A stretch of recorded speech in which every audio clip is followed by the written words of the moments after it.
The Owl Witch. On a Wednesday shortly after 3 p.m., a taxi pulled up to an old house in Rosavine, Texas, an unincorporated community in northwestern Sabine County in Texas. Tiago Angel Martinez, a stocky 50-year-old man with a bald head, large mustache, and covered in tattoos, slipped the driver a sweaty wad of cash, then strolled up to the front door. Finding it locked, frustration came over him as he pounded on it with the side of his fist. "It's me, Tiago.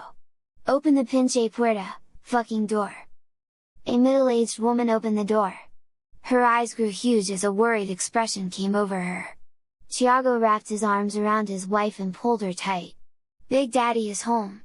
12 years ago, Tiago struck a SUV while driving drunk and killed 4 people, a father, mother, their 13-year-old son, and 8-year-old daughter.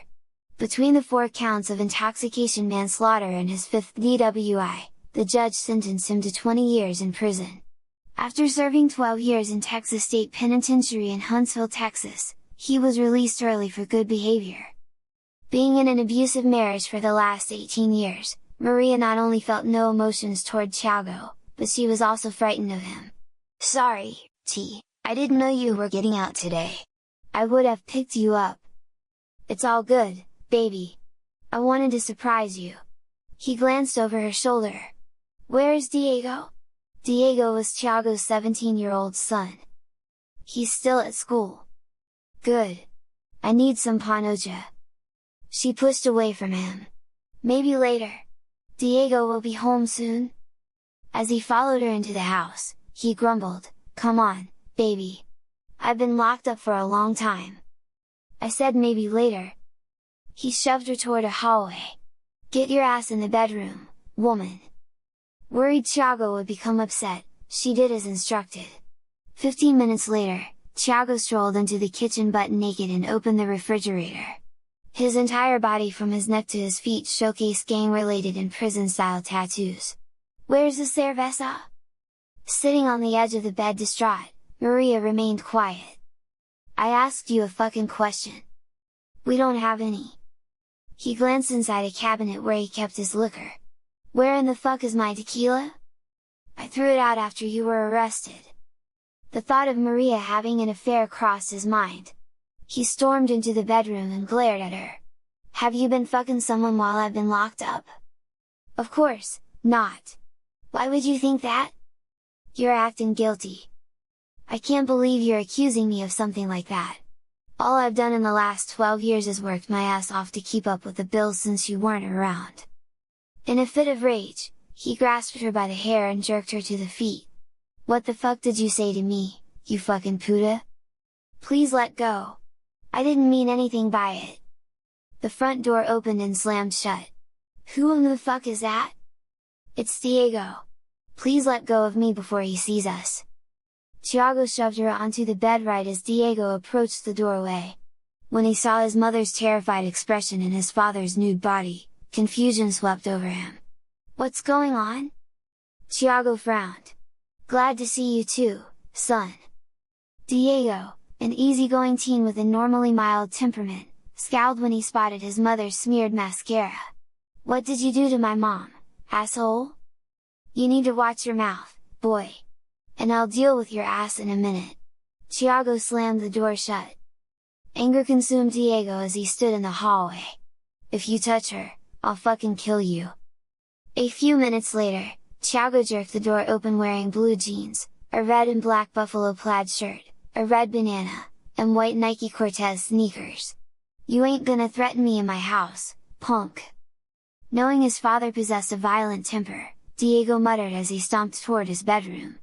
"I wish you would have never gotten out. We made it just fine without your ass." "What the fuck did you say, SA?" He slammed his door shut. "You better start showing me some fucking respect, boy! Or you can get the fuck out of my house!" Agitated, Tiago marched into his own bedroom. "Give me the keys to your truck?" Maria really didn't care if Tiago got arrested for driving with a suspended driver's license, a violation of his parole, or if he got drunk and killed himself, but she didn't want anyone else to get hurt. "I can drive you, so you don't get in trouble. I'm a grown fucking man. I can drive myself. Give me your fucking keys! Worried he would become aggressive, she grabbed her purse sitting on top of a dresser. Tiago snatched it from her hands and began digging around. After he found her keys, he opened her wallet and pulled out a wad of cash. I need that to pay the rent! Fuck the rent! He flung the purse at her, and as he walked out the door, he added, and don't fucking wait up! Tiago drove Maria's 1978 single-cab Ford pickup straight to El Borracho, a local beer joint about 5 miles away. Around 11:30 p.m., an old Hispanic man came into the bar as Mexican music played in the background. Cuyo Ford 78S LK en el estacionamiento, whose 78 Ford is in the parking lot? Hearing someone inquiring about his truck, Tiago cautiously eyed the man as he sat at the bar counter intoxicated. You wanna buy it? It's for sale! The man plopped down next to him on a stool, then placed a rope with 7 knots and a jar filled with spices on the countertop. El Diablo viene por ti, señor, the devil is coming for you, sir! Tiago scrutinized the items, then glanced at the man, noticing he appeared to be in his 80s, wore tattered clothes, and a large crucifix hung from his beaded necklace. What do you mean the fucking devil is coming for me? Estoy tratando de ayudarte, señor, I'm trying to help you, sir! Vete a la mierda, fuck off! I don't need your help! And what are you, some kind of curandero? A curandero, also known as a folk healer, practices spiritual healing and has the ability to ward off curses and hexes using traditional herbs, remedies, and prayer. The old man slid the rope and jar next to Tiago, then spoke in broken English. If you see La Vieja Brua, the old witch, you must use these and recite the Canticle of Mary. See who? La Lechuza, the owl. I saw her by your truck. Tiago's eyes narrowed. What the hell are you talking about, old man? La Lechuza, you know, the owl witch. I don't believe in that shit. You need to heed my warning. La Vieja Brua is coming for you. That's just a fairy tale to scare little niños, kids. The old man shoved the rope and jar closer to Tiago. Como quieras, suit yourself. He slipped off his bar stool. Buena suerte, señor, good luck, mister. I don't need any of your luck. As the old man left the bar, Tiago eyed the bartender as he shook his head. Who was that crazy bastard? The bartender, a burly Hispanic man, shrugged his shoulders as he wiped a glass with a towel. Not sure. I've never seen him before. Tiago shoved the rope and jar across the countertop. You can throw that shit away. Nah, man. I don't want no part of that maldición malvada, evil curse. Don't tell me you believe in that silly shit too.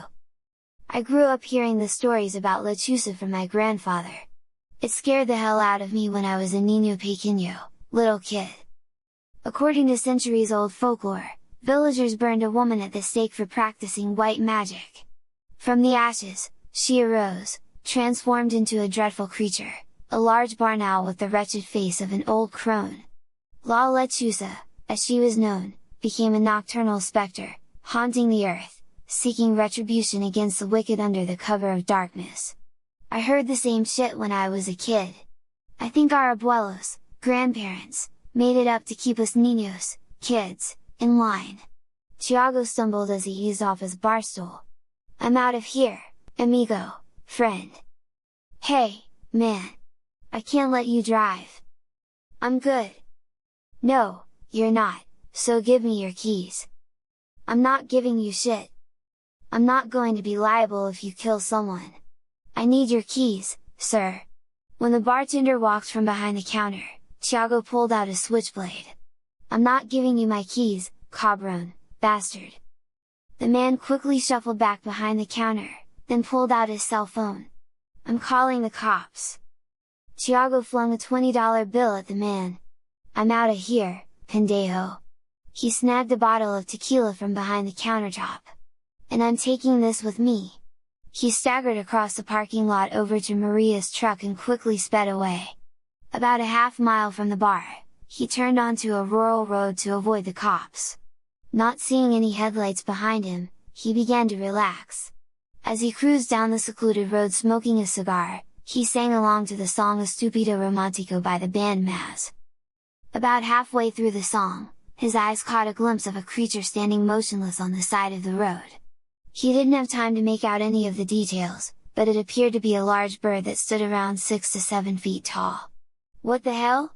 He turned down the radio, then rubbed his face as he chuckled. Damn! I need to lay off the tequila.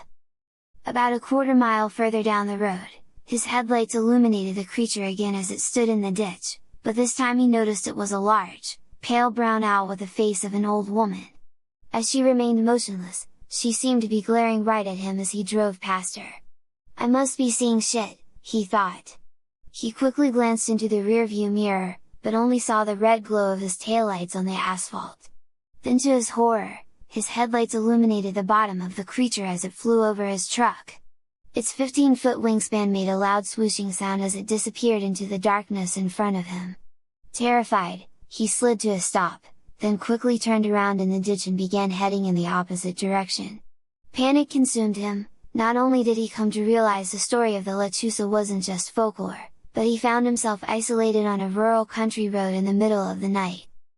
To his consternation, he heard the swooshing sound again, getting louder and louder with each passing second, then the bird flew over his truck and quickly disappeared into the darkness in front of him. Realizing he made a grave mistake taking the secluded road, he recklessly spun the truck around and took off in the other direction. Frightened, he began driving around 80 miles an hour. He couldn't believe his eyes as he saw the creature in the rearview mirror flying a few feet from the back of his truck. No fucking way! He shoved the gas pedal to the floorboard, bringing the truck up to 110. As he watched the creature fade into the darkness, a slight amount of relief came over him as he chuckled, "Kiss my ass, you evil bitch!" Suddenly, the back of his truck bounced as if a heavy load of gravel was dumped into bed. As he peered into the rearview mirror, his cockiness changed to disbelief when he saw the witch owl crouched down in the back of the truck. Being a single cab, she was mere inches away from him, only being separated by a piece of glass, and he could clearly see the face of the witch as she glared back at him. The skin on her face appeared rough like worn leather, her dark pensive eyes were large and round, her nose took the shape of a bird's beak, sharp pointed teeth lined her mouth that stretched from ear to ear, and long black hair cascaded past her shoulders. A wave of dread swept over Thiago as he made eye contact with the witch. "Por favor ayúdame Dios, please help me God." The witch began slowly tapping on the glass with her long claw, taunting him. Terrified, Thiago began reciting the Canticle of Mary, or what he could remember of it. "Mi alma magnifica al Dios, y mi espíritu se regocija en Dios mi Salvador, my soul magnifies the Lord, and my spirit rejoices in God my Savior." As the witch's relentless assault on the truck intensified, Thiago's apprehension grew, the thunderous pounding echoing through the cabin.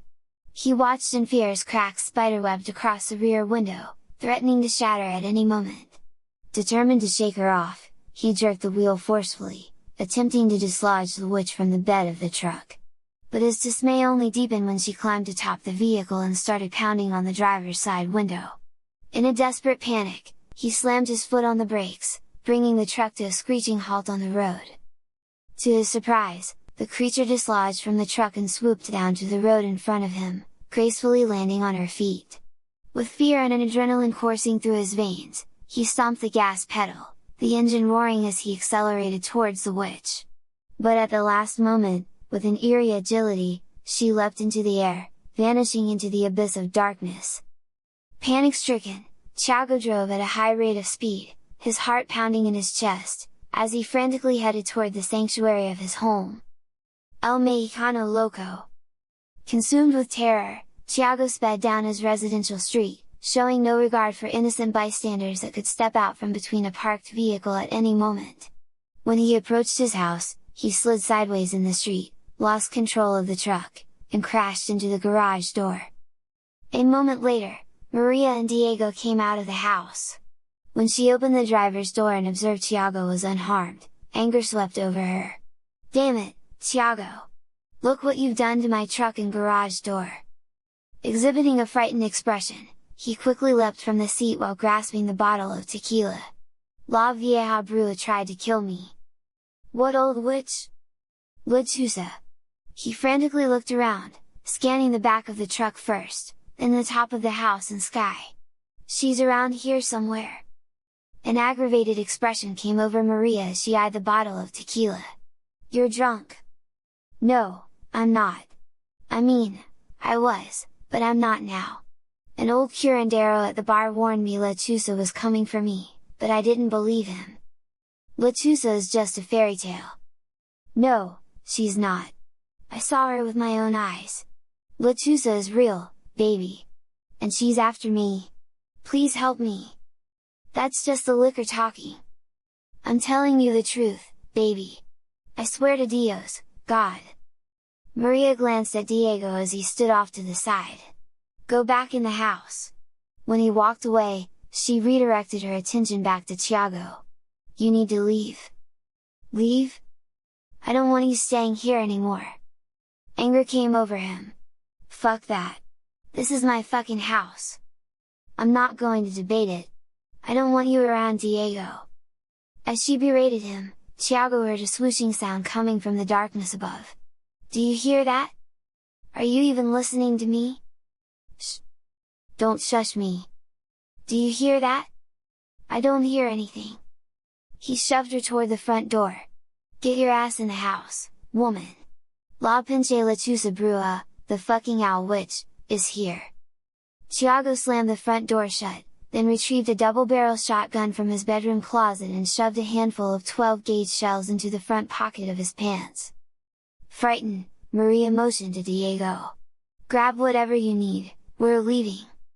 As she quickly packed up a suitcase, Tiago peered out a window. Where in the hell do you think you're going? To my mother's house. You'll be safer here, so stop packing. Maria wasn't frightened of the Lechuza.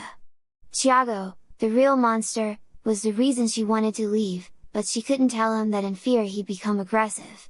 If the old witch is after you, you know it's unsafe for me and Diego to be here. If you really want to protect us, then you know we need to leave. He thought about it for a moment. You're right. Once I kill that evil bitch, I'll call you. After Maria and Diego left in an Uber, Tiago checked all the doors and windows to make sure they were locked, then he sat in a chair in the center of the living room with a shotgun in one hand and bottle of tequila in the other. Around 4 in the morning, Tiago startled awake when someone rang the doorbell. In a dazed stupor, he sat forward in his chair and grumbled, "Who is it?" The doorbell chimed again. "Who in the fuck is it?" Someone began ringing the bell continuously at a rapid pace. Annoyed, and still slightly buzzed, he stumbled to his feet while grasping the shotgun. "I got a fucking gun, asshole!" The bell continued to ring out. As he gathered his thoughts, he remembered the safety chain secured the door and Maria might have come back home.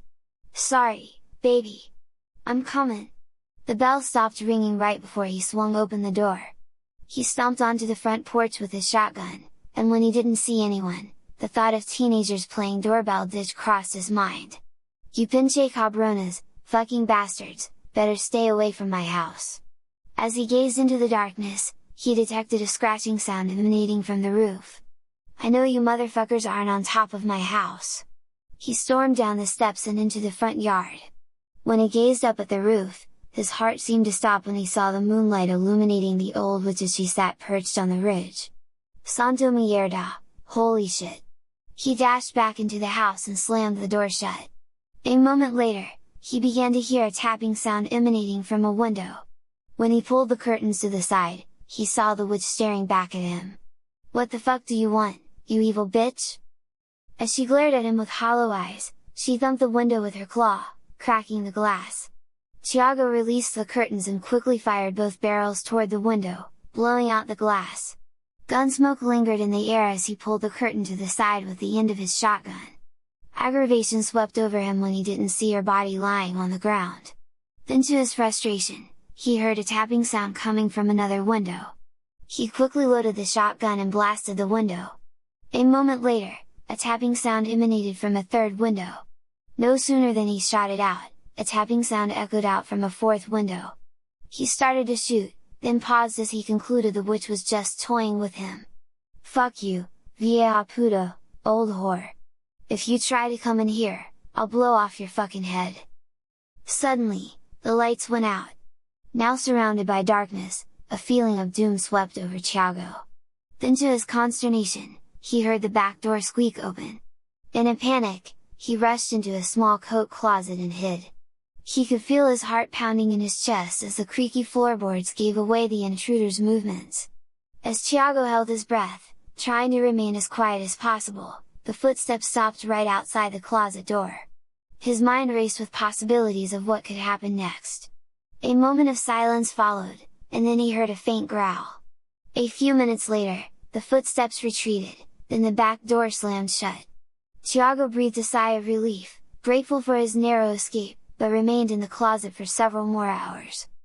When he mustered up enough courage to peek out of the closet, he observed daylight shining through the windows. Notorious for their aversion to sunlight, Lechuza witches typically lurked in the cover of night. However, a flicker of concern still lingered in Thiago's mind, wondering if the witch had sought refuge in the shadows within his own house, perhaps concealed in the attic or crawl space. Determined not to take any chances, he swiftly made his way to Maria's truck. Relief came over him when the engine started, but he still wasn't sure if the truck was drivable as twisted metal from the garage door lay on the dented hood and cracked windshield. He put the shifter in reverse, and as he inched out of the rubble, the mangled sections of the garage door made a screeching sound as they scraped against the front of the truck. Thiago winced at the noise, worrying the old witch might be alerted to his escape. As he backed into the street, the truck appeared unscathed, suggesting that it only suffered superficial damage. A few blocks away, he took a deep breath and let out a sigh of relief. A few minutes later, he pulled onto a highway, and as he drove, he couldn't shake the feeling that someone, or something, was watching him. Glancing into the rearview mirror, he saw nothing but empty roads behind him. But the sensation persisted, like a knot in his stomach. As he struggled with mixed emotions, Thiago realized he needed to break the curse. Without hesitation, he drove straight to a Catholic church. Upon entering the house of worship, Thiago stumbled upon the priest rehearsing his upcoming sermon at the altar. "Father, I apologize for interrupting, but I need your help." The priest set his Bible aside and advanced towards him. "What can I do for you, my son?" Thiago told him about the witch. The priest laid his hand on Thiago's shoulder. "You are experiencing the handiwork of the devil, my son, and you must confess your sins and seek salvation." Thiago scoffed at the religious rhetoric spewing forth from the priest's mouth. "Confess my sins? I didn't come here for that! I need your help breaking the curse!" "I'm sorry you feel that way. In our times of trouble, we must turn to Christ for help." Thiago departed from the church feeling disheartened and desperate for answers. As he paced outside, he noticed an elderly Hispanic woman watching him intently from a nearby bench. When he approached her, she spoke in a raspy voice as she pointed at him with an old, arthritic finger. "Eres un muerto viviente!" His eyes opened wide. "What do you mean, I'm a walking dead man? The old witch has returned from the grave to exact her vengeance upon you." "Vengeance? What the hell did I do? And how do you know that she's after me? Did someone tell you that? Lechuza witches only goes after the wicked. You must have done something bad to someone." Thiago thought about the family he killed. "I haven't done anything to anyone." "I can see it written across your face." "You're mistaken, lady." She shrugged her shoulders. "If you say so. But nevertheless, she wants revenge, and she won't stop until she gets it." "How do I stop her?" The old woman leaned closer and whispered. "You need to find her grave and destroy her body. Only then will she be at peace and leave you alone." "How in the hell am I supposed to do that? I don't know who she is, much less where she's buried." "There's another way." "And?" "If you have taken the life of another, you can use their bones to perform a cleaning ritual." "I don't know how to do that shit." "Then you need to seek the help of a curandero." "Can you do it if I bring you the bones?" "You did kill someone." His eyes narrowed in frustration. "Can you do it or not?" "I cannot help you." "Then do you know of someone who can?" "Your brother Raul can help you." Thiago's older brother, Raul, lived in Mexico and he hadn't spoken to him since childhood. Tiago displayed a look of bewilderment as he gazed at the old woman. "How do you know about my brother?" She rose to her feet and began hobbling away while using a cane. "Hey! I asked you a question! How do you know about my brother?" When she didn't respond, Tiago went back to his truck, and over the next several minutes as he sat behind the wheel, he thought about his strange encounter with the old woman and reflected on his troubled past. When he was 14 years old, and Raul 16, his father killed a man during a bar fight and fled to Mexico to avoid prosecution. In the midst of this turbulent time, Raul faced his own legal woes, entangled in charges related to burglary, drug offenses, assault, and even rape. With the imminent threat of juvenile detention looming over him, Raul made the decision to flee to Mexico alongside their father, embarking on a path defined by a lifetime of criminal activities that spans several decades. Venganza. As Tiago sat in his truck, a mix of emotions surged within him. The notion that Raul could somehow help him break the curse left him bewildered. And how did the old woman even know about him, he wondered. No one in his family has mentioned the name Raul for many years. The weight of unanswered questions bore down on Tiago, urging him to reconnect with his estranged brother, but he didn't know where he lived in Mexico or had his contact information, and he wasn't even sure if Raul was still alive. It was now 9 o'clock in the morning, giving Tiago plenty of time before nightfall to find a way to break the curse, so he drove to a convenience store and bought a prepaid phone. With a sense of urgency, he dialed his mother's number first. He held on to a glimmer of hope, anticipating that she might know Raul's phone number. "Hey, Mama, it's T. I just wanted to let you know I'm out." Upon hearing his voice, his mother's tone revealed a hint of concern. "Oh, that's wonderful news, but is everything okay?" "Yeah, why do you ask?" With a touch of surprise, she replied, "Your brother Raul called me last night and wanted your phone number. I haven't talked to him in years, so it really caught me off guard." Tiago was taken aback, momentarily rendered silent by the unexpected revelation. "Are you still there?" "Yeah.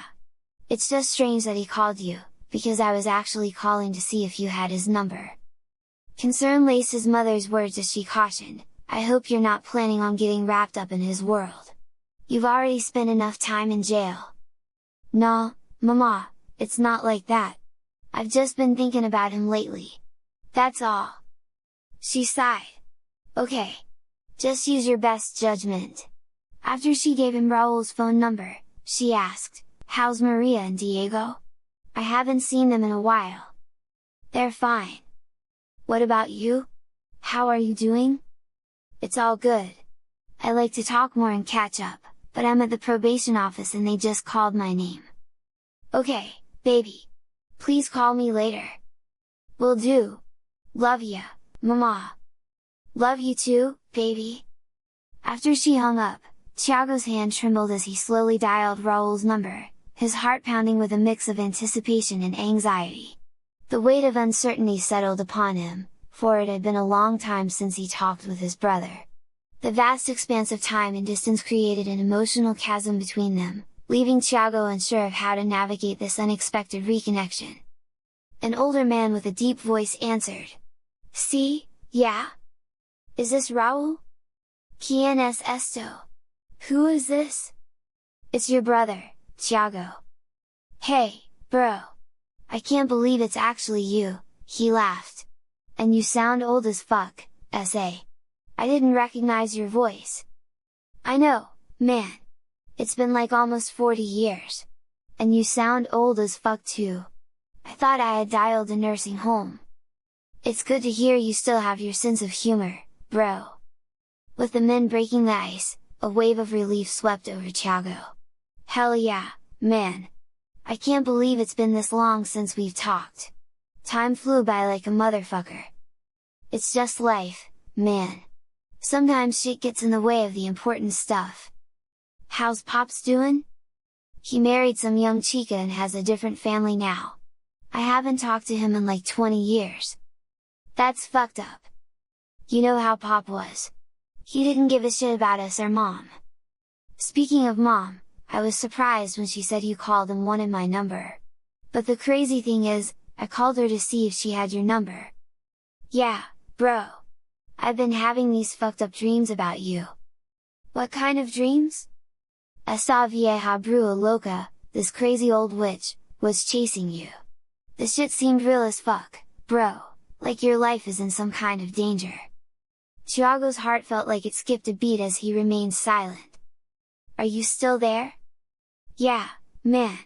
Some crazy shit has been happening to me. And I'm not sure if I want to even tell you, because you'll probably think I'm loco as fuck. I already know, man. Someone put a hex on you, and now Lechuza is seeking venganza, revenge. A slight amount of relief came over him. How do you know about that? From my dreams. So, you know about the curse of the Lechuza? Yeah, man. I've seen some strange shit down here in Mexico. Lechuza is a para realmente malvada, real evil bitch, and folks around here take her dark magic serious as fuck. What the hell did you do to get cursed, bro? I didn't do shit. You can tell me. I'm your brother. Hell, I've done some really fucked up shit myself, so I ain't gonna judge you. I was in a car accident and the people in the other vehicle died. The shit wasn't my fault. The fuckers pulled out in front of me. Tiago didn't want to admit to being wasted, so he lied. They said I was drunk, but I only had one cerveza. I got locked up for 12 years for that bullshit, and I just got out yesterday. I'm not an expert at breaking curses, but I've seen enough to know we have to get their bones and perform a cleaning ritual. An old lady said the same thing earlier. And do you know how to do the ritual? Nah, man. But I know this old curandero that does. Once we get their bones, we'll bring him back here to Mexico so he can do it. Are you planning on helping me? Of course! I'm your brother! I'm packing up a bag as we speak. Are you still in Rosavine? Yeah! Easy enough, man! I should be there first thing in the morning. Just text me your address so I can GPS that shit. I'm not sure where I'll be staying tonight, but when I figure it out, I'll let you know. And I'm gonna owe you big time for this. Nah, man! We're blood! We have to look out for each other, 'cause no one else will. I hear ya, bro! I need to wrap some shit up before I head your way, so I gotta let you go. Alright, man, I'll see you in the morning. Tiago hung up and then sat wondering what to do next. Knowing he needed to find a place of refuge before nightfall, he drove to an old friend's house. When he pulled up, he found his friend, Luis Torres, in the driveway working on his 1964 Chevy El Camino. Tiago wasn't sure how to approach the situation as he strolled up to him. "What's up, dog?" Luis, laying on a creeper, rolled out from under the car. "Hey, man! When did you get out?" "Yesterday." He rose to his feet and gave Tiago a three-way handshake followed by a fist bump. "Hell, yeah, man! It's good to see you, bro! How have you been doing?" "You know, same shit different day." Luis noticed the damage to the 1978 Ford truck. "Damn, bro! What happened to Maria's truck?" "Man, some crazy shit has been happening to me." Tiago told Luis about his encounter with the old witch, Maria going to her mother's, and that his brother was coming from Mexico in the morning to help him break the curse. "No way, man! You must have been drunk as fuck and was just seeing shit." Tiago motioned for Luis to follow him to the truck, then he showed him some claw marks dug into the side of the bed and on top of the cab. "Check those out! La Para Malvada, the evil bitch, did this shit! That must have happened when you ran into the garage door." "Nah, man! The door only fucked up the hood." Luis scrutinized the scratches, observing they came in groups of 5. "Maybe these are from some kind of wild animal, like a bear or something."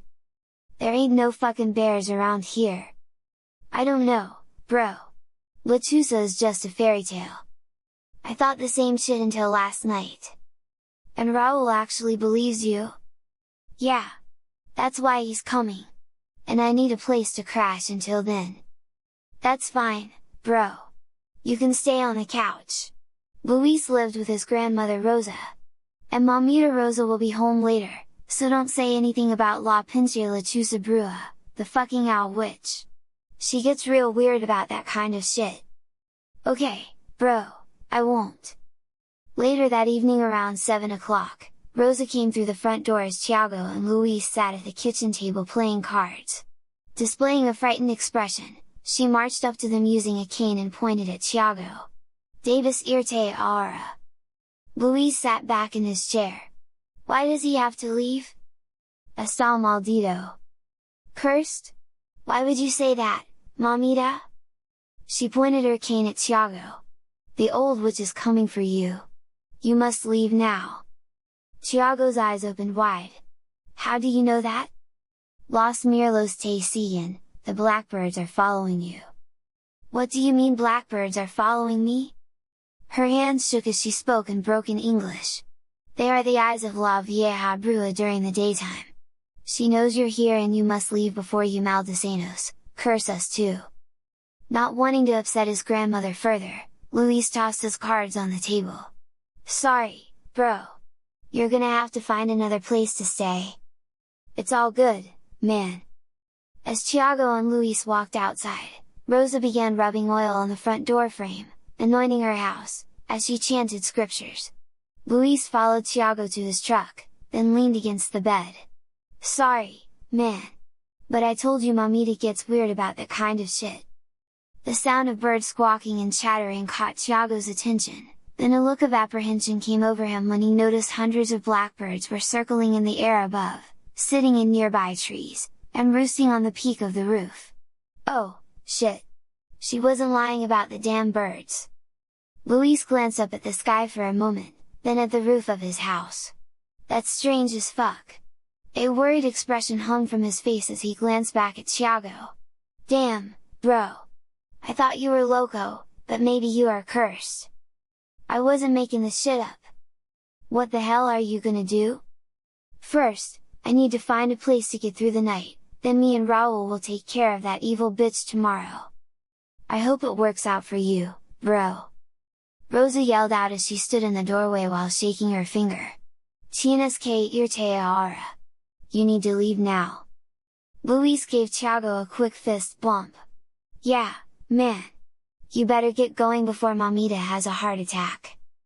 As Thiago drove away, the blackbirds leapt from the trees and rooftop and began following him as the roaring sound of squawking engulfed the air. Nursery rhyme. Thiago wasn't sure what to do next. With the sun setting in an hour, he needed to find a place of refuge, so he decided to rent a room for the night at an older Motel 6 to save money.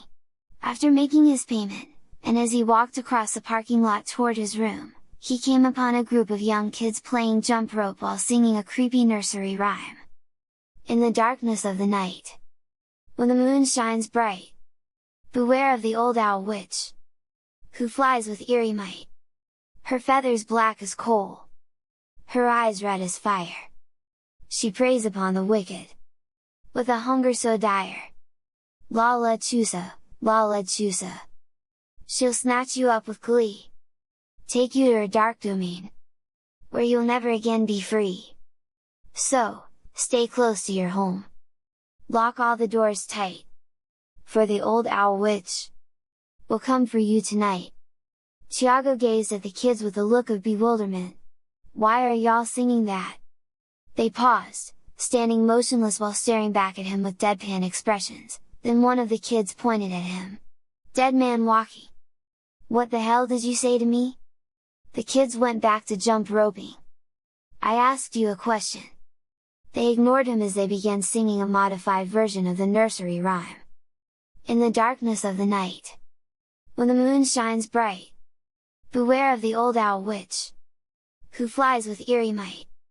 Her feathers black as coal, her eyes red as fire. She preys upon the wicked, with a hunger so dire. La Lechuza, La Lechuza. She'll snatch Thiago up with glee, take him to her dark domain, where he'll never again be free. Thiago got drunk and killed a family. He better lock his doors tight, for the old owl witch will come for Thiago tonight. Taken aback, Thiago grabbed the rope. How in the fuck do you know my name? The kids took off running and quickly disappeared around the corner of the building. As Thiago stepped into his room, a deep unease was settling within him. The events of the past 20 hours had taken a toll on his mental state, leaving him mentally drained and anxious. With night approaching, he recognized the urgency to secure his surroundings, so he pushed his bed against the door, barricading it as best he could. A dresser was hastily positioned in front of the window, reinforcing the fragile barrier. However, as Thiago turned his attention to the smaller window in the bathroom, situated about 5 feet above the floor and inconveniently placed behind the toilet, he found himself at a loss. Uncertainty clouded his mind as he pondered how to effectively fortify it. Then a feeling of relief came over him when he realized he could use the bathroom door as a barricade. After he popped out the hinge pins, he slid the door between the wall and toilet, locking it in place in front of the window. As Thiago sat on the edge of the bed, his mind raced with thoughts and questions. The bizarre events of the past day still weighed heavily on him. However, the sight of his fortified room brought him a measure of solace as nightfall gradually encroached. Seeking a sense of additional security, he unzipped his duffel bag and retrieved his shotgun, placing it beside him on the bed. A tangible reassurance emanated from its presence.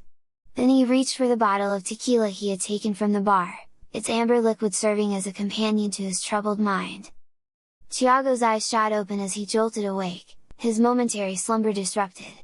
Startled, he swiftly sat up, his reflexes guiding his hand to grasp the reassuring weight of his shotgun. As he sat dazed, he detected the faint sound of music emanating from the bathroom. Clenching his weapon, he eased across the floor toward the sound. When he approached the doorway to the bathroom, the music stopped. "Who in the fuck is in there?" No one responded. "I got a gun, asshole!" When they didn't respond, he peeked into the bathroom. Finding no one there, his eyes then traveled to a shower curtain as it concealed the inside of the bathtub. "I know you're hiding behind the shower curtain. You better come out before I shoot your ass!" When no one responded, he used the end of the barrel to pull back the curtain. Finding it empty, a feeling of relief swept over him. But where did the music come from, he wondered. Then he remembered there was an alleyway behind the motel, prompting the notion that the sound must have come from a passing vehicle. Relieved, he took a deep breath, and as he headed out of the bathroom, a kid's voice echoed out, "Dead man walking." He spun around and aimed his shotgun toward the back wall of the bathroom. "Who's there?" To his consternation, a group of kids began singing the same Lechuza nursery rhyme from the previous evening. He approached the door barricading the window and yelled, "You pequeños cabrones, little bastards, better leave me the fuck alone!" They continued singing. "It's 3 in the morning! You better get home before I call the cops!" Despite Thiago's threat and frustrated pleas, the children stubbornly continued singing. Their voices echoed through the motel room, filling the air with a haunting melody. In an act of desperation, Thiago pulled out his cell phone. Another layer of annoyance came over him when he observed he didn't have a signal. Then his eyes traveled to a phone sitting on a nightstand. He promptly marched over to it and dialed the office. A man answered. In the darkness of the night, when the moon shines bright. Thiago glanced at the handset for a moment as he mumbled, "What the fuck?" He stuck it back to his ear. "Who is this?" The man continued to sing. "Beware of the old owl witch, who flies with eerie might." Thiago hung up, then dialed 911. A female operator answered. Her feathers black as coal, her eyes red as fire. "Is this 911? She preys upon the wicked, with a hunger so dire." He slammed the headset back onto the phone's base as a wave of confusion swept over him. Then to his relief, the phone rang as the caller ID flashed 911 emergency services. He quickly snatched up the headset. "Hello? La Lechuza, La Lechuza," she'll snatch Thiago up with glee, "take him to her dark domain, where he'll never again be free." "Who in the fuck is this? Thiago got drunk and killed a family, he better lock his doors tight, for the old owl witch will come for Thiago tonight." Filled with rage, he forcefully yanked the cord from the wall, severing the connection to the phone. In a burst of pent-up emotion, he flung the device across the room, its trajectory a reflection of his inner turmoil. Agitated and consumed by a deluge of racing thoughts, he began to pace back and forth, his frantic steps echoing the chaotic storm brewing within his mind. Mentally and physically drained, he crawled into bed and covered his head with a pillow, but the relentless chorus echoing from outside pierced through his ears, making it impossible for him to fall asleep. 30 minutes later, he scrambled out of bed as he grumbled, "Cállate unos pinche pendejos, shut up you fucking assholes!" Anger consumed him as he stomped into the bathroom, only to be gripped by sheer terror at the sight before him. A gnarled hand, its skin wrinkled and adorned with long, menacing claws, was reaching through the window as it tried to dislodge the door from between the toilet and window. Reacting on instinct, Tiago lunged forward, desperately grabbing hold of the barricade, and tried to push it back into place. To his horror, the old witch exhibited an unearthly strength, far beyond what he could contend with. Her growls, reminiscent of a wild animal, echoed out as she viciously clawed at the air, her aim fixed on seizing him. With fear coursing through every fiber of his being, Tiago knew he needed to act swiftly. With his mind racing and adrenaline pumping, he sprinted into the adjacent room, his eyes fixated on the shotgun resting on the bed. Grabbing the weapon with trembling hands, he felt a surge of urgency, knowing his fate would be doomed if the creature gained access to his room. With the shotgun clutched tightly, he dashed to the bathroom, but to his relief, the menacing beast had retreated, leaving behind only the daunting sound of the nursery rhyme. Tiago's taut muscles gradually loosened as he scanned the bathroom, a temporary sense of relief washing over him. The immediate threat appeared to have subsided, granting him a momentary respite from the ever-looming sense of impending doom. His gaze settled on the claw marks etched into the door, a vivid reminder of the peril he narrowly evaded. Taking a seat on the toilet, he positioned himself strategically, enabling a clear view of both the fortified barricade and the front door and window. From this vantage point, he could maintain a watchful eye over his surroundings, remaining vigilant in the face of uncertainty. As the minutes slowly passed, Tiago endured the relentless repetition of the nursery rhyme, its haunting melody seeping into his thoughts. A whirlwind of questions spun through his mind, fueling his growing unease. Who are these fucking kids? And why weren't they scared of the old witch? What is their connection to her? Are they her evil offspring? Adding another layer of mystery to the unfolding events, he thought about the phone calls. Then a chilling realization took hold, as Tiago couldn't help but contemplate the unthinkable. Had he met his demise, only to find himself in the depths of hell? Cedar Creek Cemetery. Exhausted from a restless night haunted by the unrelenting repetition of the nursery rhyme, Tiago struggled to keep his heavy eyelids from closing as he perched on the toilet seat. Moments later, a sudden silence descended, abruptly halting the maddening melody. Almost synchronously, rays of gentle sunlight pierced through the windows, casting a glimmer of hope. It signaled the arrival of a new day, temporarily quelling the witch's wrath. Tiago's gaze shifted towards his cell phone, noticing the presence of a signal. He swiftly tapped out a text message to his brother, his fingers dancing across the screen, conveying his urgent inquiry, "Had a real fucked up night, bro. Where are you at? We need to break the curse today. I don't know if I can make it through another night." A moment later he received a response. 30 minutes. Okay. I'm at Motel 6 on the corner of Franklin and 3rd. Room 14. K. About 45 minutes later, the distinct rumble of a Harley-Davidson motorcycle reached Tiago's ears. With a mixture of curiosity and cautious anticipation, he carefully slid the bed away from the front door and discreetly peered out. His gaze fell upon an older Hispanic man as he stood beside a black Harley-Davidson chopper with a long front end, lowered suspension, ape hanger handlebars, and a tall sissy bar.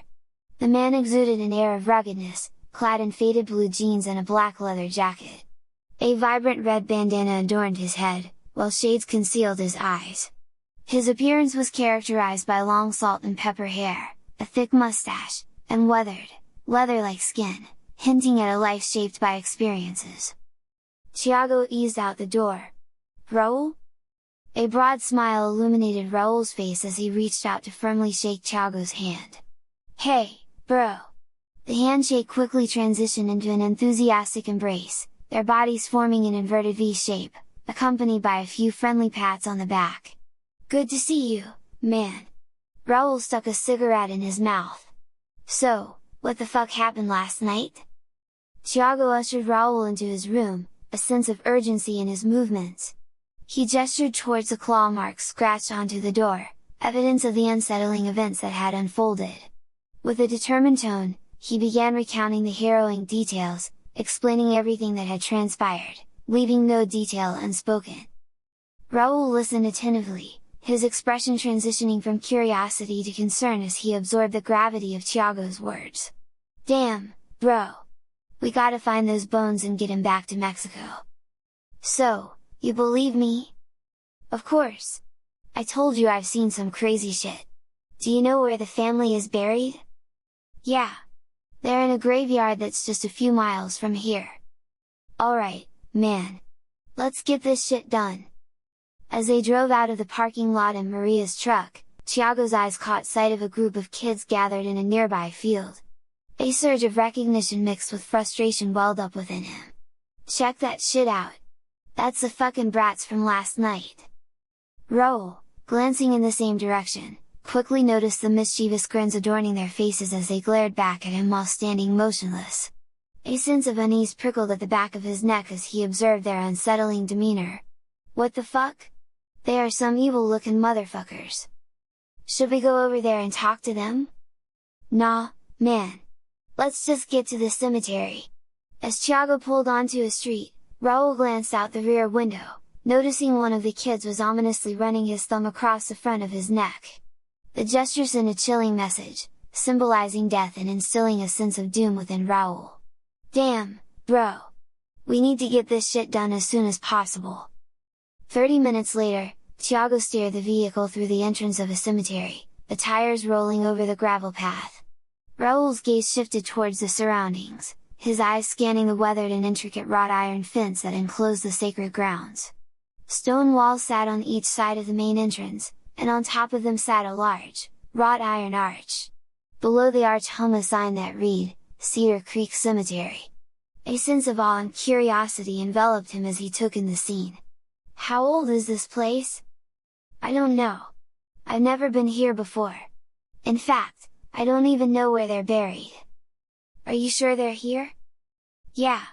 When I did some research on them, I found their obituary." As Tiago navigated the eerie winding path through the cemetery, Raoul's gaze was drawn to the vast expanse that unfolded before them.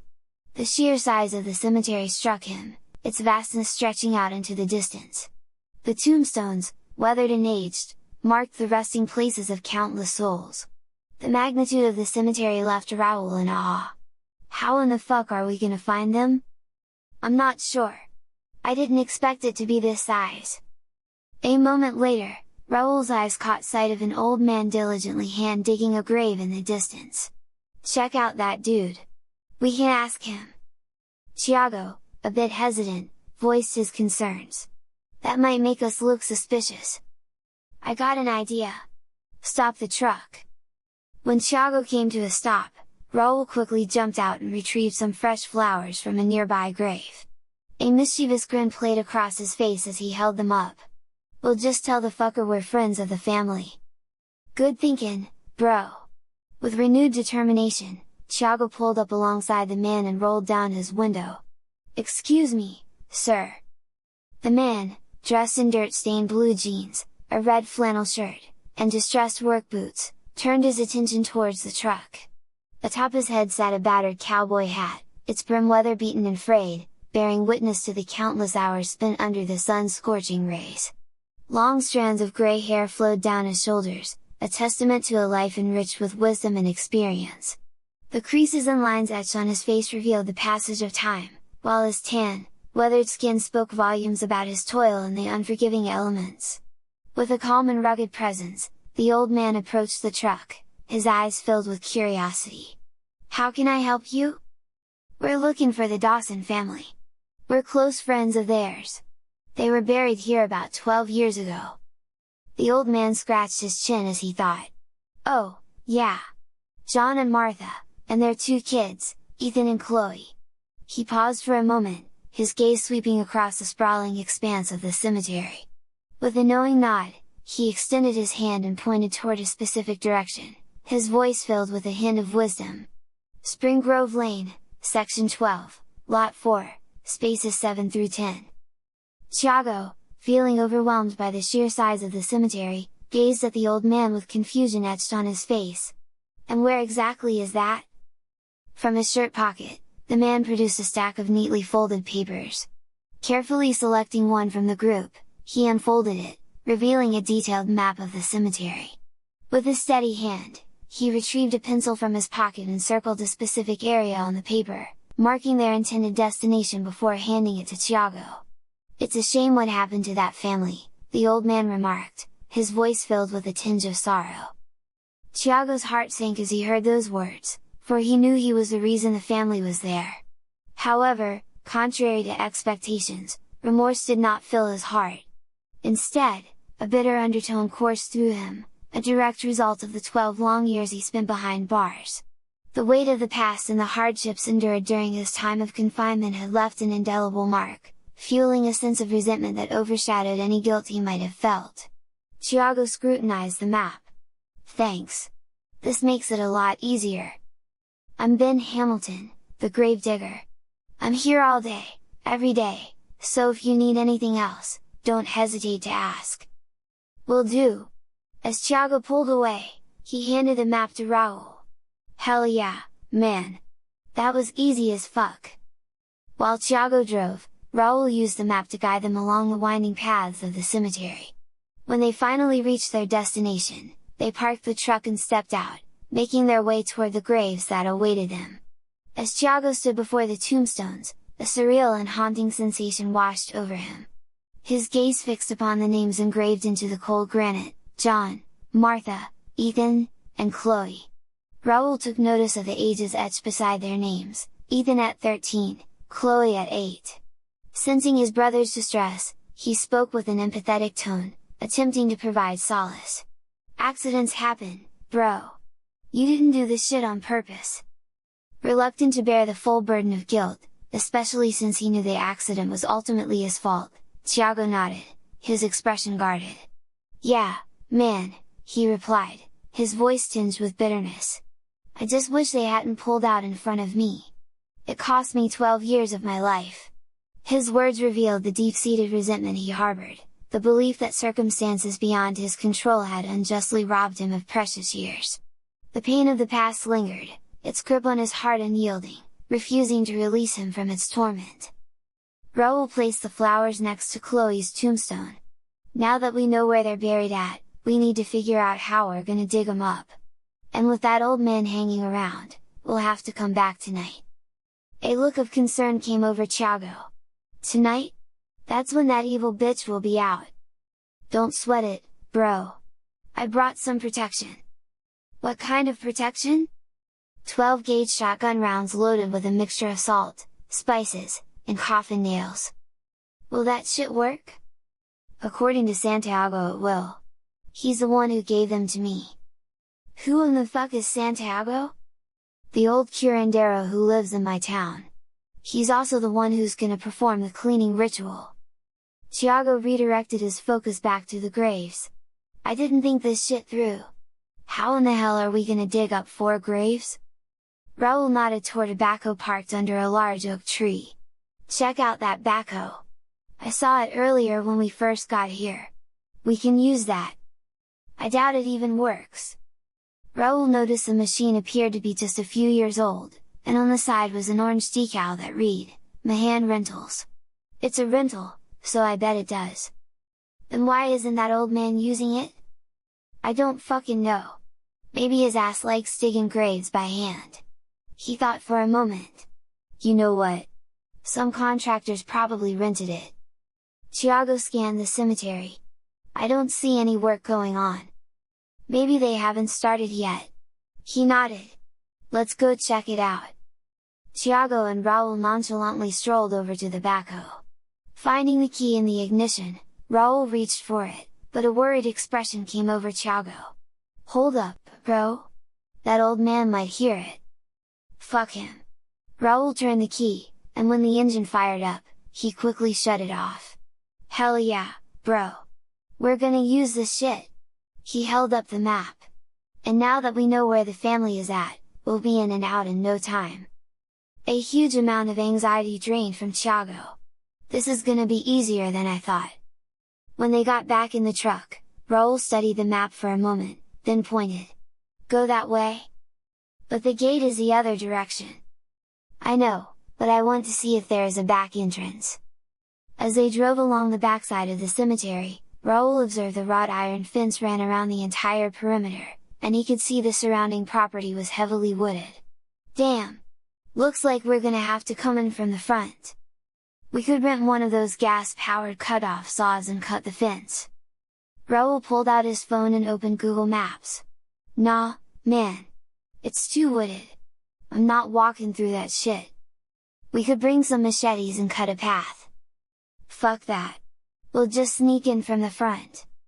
As they drove through the double gates at the front entrance, Raoul observed a sign that read, No access to cemetery between 10 p.m. and 6 a.m. Trespassers will be prosecuted. This place is locked up after 10, so we'll come back around 1 a.m. He ogled the chain and padlock dangling from one of the gates. We need to bring some bolt cutters so we can drive right up to the graves. I already have a pair under the seat. Hell yeah, bro! We'll be in and out of here in a jiffy. Sounds good. Let's go find a bar. I need a drink. Now you're talking. Doomed. Around midnight back at the motel, Raoul awoke Thiago. Hey, bro! It's time to go! Thiago sat forward in a chair and rubbed his eyes. I didn't mean to fall asleep. When he glimpsed the time on his cell phone, observing it was nighttime, panic swept over him. Oh, shit! Lechuza is out! He rushed to the bathroom and scrutinized the door still wedged between the toilet and window. Raoul ambled up behind him. It's all good, man. It's been quiet. Really? Yeah. What about those fucking kids? Not a peep from them either. Do you think it's over? Maybe we don't have to dig up those graves. Before Raoul could respond, a voice echoed from the depths of the alleyway, piercing the night with its petrifying tone. Dead men walking! The words hung in the air, a haunting proclamation that sent shivers down Thiago's spine. Raoul chuckled, his laughter filled with a mix of amusement and defiance. You just got your answer, bro! Thiago's brow furrowed in confusion. Why are you laughing? The little fucker said men, so that includes you too. A mischievous glint sparkled in Raoul's eyes as he raised Thiago's shotgun, its metallic weight providing a semblance of security. I'm not sweating it. I've got this shit loaded with the coffin nails. With a swift motion, he revealed 2 necklaces adorned with rows of garlic bulbs, their pungent scent filling the air. And I've got these. He stuck one around his own neck, then tossed the other one to Thiago. As Thiago scrutinized the crude necklace, his fingers examined the twine that held the protective bulbs together. What the hell is this?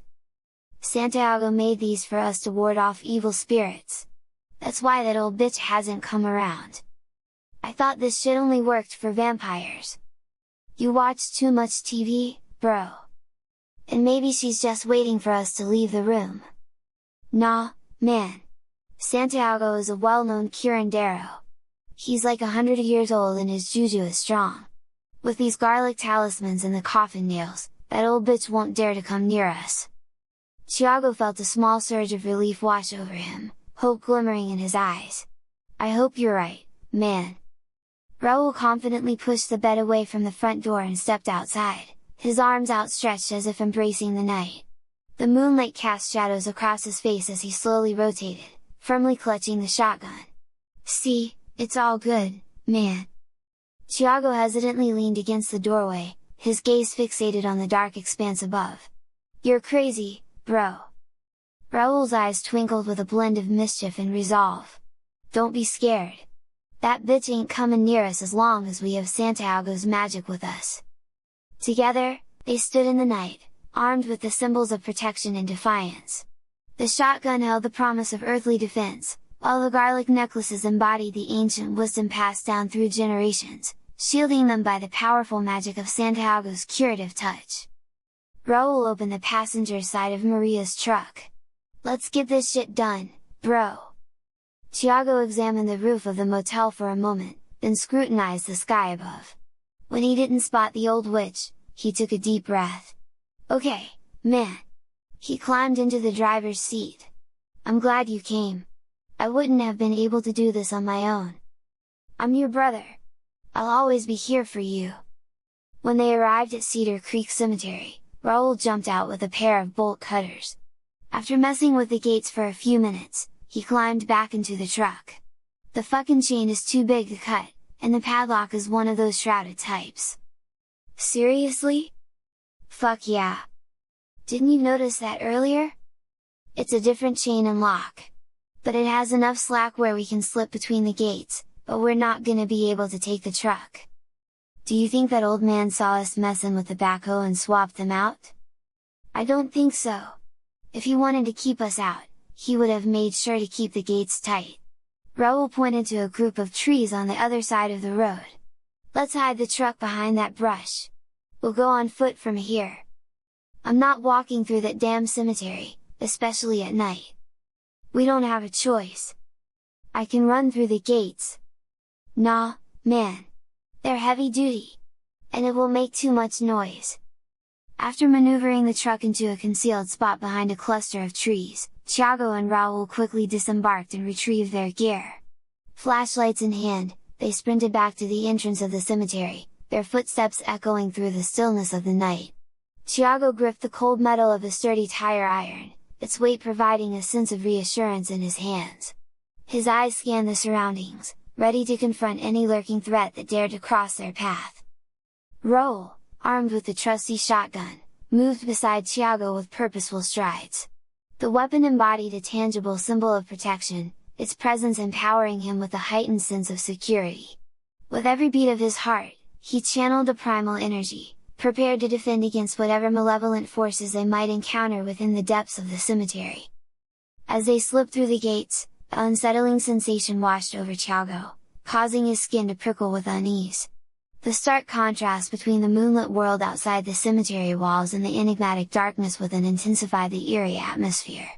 Outside the confines of the cemetery, the moon's ethereal glow painted a serene picture, casting a soft radiance upon the surroundings.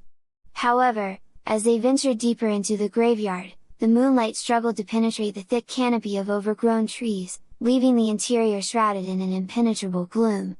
A feeling of dread washed over Tiago. This place is creepy as fuck. Maybe we should rethink this. Yeah, it does have a fucked up vibe. But we'll be in and out of here in no time, so, let's get this shit done. A pervasive sense of mystery hung in the air, gripping their senses and heightening their awareness. The temperature dropped noticeably, creating an unsettling chill that seemed to seep into their very bones. Each breath they took seemed to fog in front of them, a visible testament to the frigid presence that enveloped the cemetery. The scent of death, subtle yet unmistakable, mingled with the nocturnal breeze, carrying with it a somber reminder of the finality of life.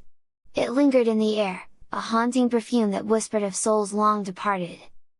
The night seemed to possess an uncanny energy within the cemetery's confines, an energy that raised the hairs on the back of their necks.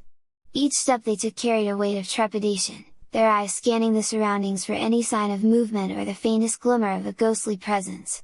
The rustling of leaves, occasional creak of old trees, or the distant hoot of an owl sent shivers down their spines, amplifying the unnerving atmosphere that enveloped them.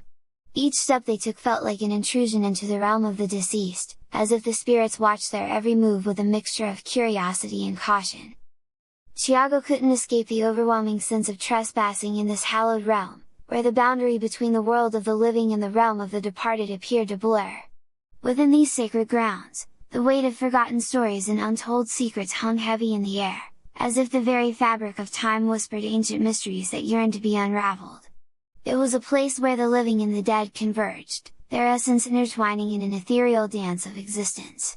A shiver coursed through Tiago's body, a primal instinct urging him to retreat from the enigmatic embrace of the graveyard. I'm not sure about this, man. Maybe we should turn back. Something feels wrong. Raoul, equally affected by the negative energy that encompassed the cemetery, shared Tiago's unease.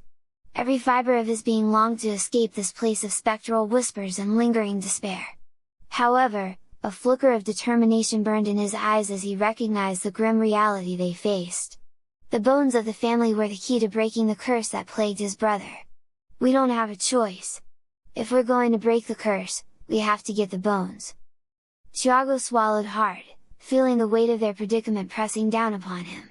He nodded, acknowledging the gravity of their situation. I know! Just man up and let's get this done! With a mix of trepidation and resolve, they continue to move through the eerie expanse of the dark, creepy cemetery, their footsteps muffled by the soft crunch of fallen leaves and overgrown grass. The moon's feeble light struggled to penetrate the thick canopy of gnarled trees, casting eerie shadows that danced and flickered in the night breeze. The tombstones, weathered and worn, loomed ominously in the dim light, standing as silent sentinels of the deceased. Their senses heightened, Tiago and Raoul couldn't help but feel a tingling sensation crawl up their spines, a primal instinct warning them of unseen dangers lurking in the darkness. The air itself seemed to hold a palpable sense of foreboding, as if the spirits of the departed whispered warnings that only they could hear. As they ventured deeper into the labyrinth of tombstones, the darkness seemed to close in around them, the veil between the living and the dead growing ever thinner. The distant glow of the moon eventually became so obscured by the dense canopy overhead, it left them to navigate only by the faint glow of their flashlights, casting eerie shadows that danced and played tricks on their minds. The atmosphere held an otherworldly quality, a mixture of anticipation and dread that seemed to saturate the air. They moved cautiously, their every breath a testament to the tension that gripped them. The flickering shadows and the silence of the graveyard created a sense of being watched, as if unseen eyes observed their every move. Tiago and Raoul pressed forward, their nerves on edge, knowing that within the dark and eerie cemetery, the unknown awaited them, ready to reveal its secrets or unleash its malevolence at any given moment.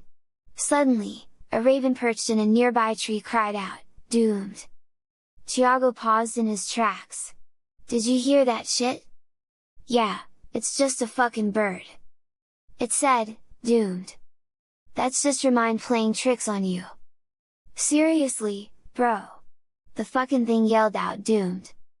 Before Raoul could respond, the raven leapt from a nearby branch, its majestic wings carrying it into the shrouded depths of the night. As it vanished into the darkness while repeating the word "doomed," the unsettling echo reverberated through the air, filling the atmosphere with a sinister presence. Tiago and Raoul exchanged wary glances, their senses heightened by the unnerving encounter. "I told you it said doomed!" The message conveyed by the raven's departure and the haunting echo weighed heavily on Raoul, adding an extra layer of foreboding to their already perilous journey. "That's probably just that evil bitch fucking with us. She knows why we're here and doesn't want us to get the bones." Tiago clutched the garlic hanging from around his neck. "I thought this shit was supposed to keep her away." "It is! That's why she's not showing herself and just using trickery to scare us." They tightened their grips on their weapons, finding solace in the presence of each other as they pressed forward, ready to face the unknown and challenge the sinister forces that awaited them in the depths of the night. A night of horror. As Raoul made his way through the darkness, he realized that Tiago was no longer trailing behind him. With concern etched into his face, he swung his flashlight around, searching for his brother's whereabouts in the shadows. Finally, his beam of light fell upon Tiago, standing motionless beside a bone-white tree devoid of any leaves. "What the hell are you doing? We got to keep going!" Tiago seemed unfazed by Raoul's question, his attention fixated on the bizarre tree before him. Ignoring his brother's inquiry, he continued to stare intently at the eerie sight. Raoul closed the distance between them, his steps quickened by a growing sense of concern. The beam of his flashlight illuminated his brother's face, revealing furrowed brows and a troubled expression. "What's going on, bro?" Tiago directed his flashlight towards the tree, revealing a disturbing revelation. As he peeled away the white bark, an unsettling sight unfolded before their eyes. Crimson droplets of blood emerged from within the tree, trickling out and staining the ground below as the air grew heavy with an ominous presence. Tiago's heart pounded in his chest as he absorbed the gravity of their situation. The sight before them was an undeniable testament to the malevolence that permeated their surroundings. Unnerved yet determined, Raoul motioned with his flashlight. "We got to keep going." "I don't know, man. Between the raven and now this tree, maybe we need to turn back. If we don't get those bones tonight, we might not have another chance. We can come back during the daytime. Not with that old man around. I think we're making a big mistake. We need to heed the warnings. Like I said, that evil bitch is just using trickery to scare us away. If something bad was going to happen to us, it would already have, so stop worrying, bro. Suddenly, Tiago's senses heightened as he caught a faint noise, barely audible amidst the eerie silence. His head turned, searching for confirmation from his brother. "Do you hear that?" Raoul strained his ears, his expression transforming into one of alertness. "Yeah, man! Sounds like someone is playing a radio or something. Who in the fuck would be out here this time of night? I don't know, but we need to see who it is. Fuck that! If someone is out here, we can't use the backhoe because they will hear it and call the cops. Shit! You're right! I didn't think of that! Besides, it could just be a radio the old man left on." As they crept through the darkness with their flashlights off, slowly heading toward the sound, they came upon a group of kids playing jump rope. An old oil-burning lantern hung from a tree limb above them, casting their eerie shadows on the ground. Tiago crouched behind a tombstone as he watched in disbelief. "I recognize some of those kids! They're the same ones from back at the motel! But I don't recognize the other two, the ones holding the rope. What the hell are they doing out here at this time of night?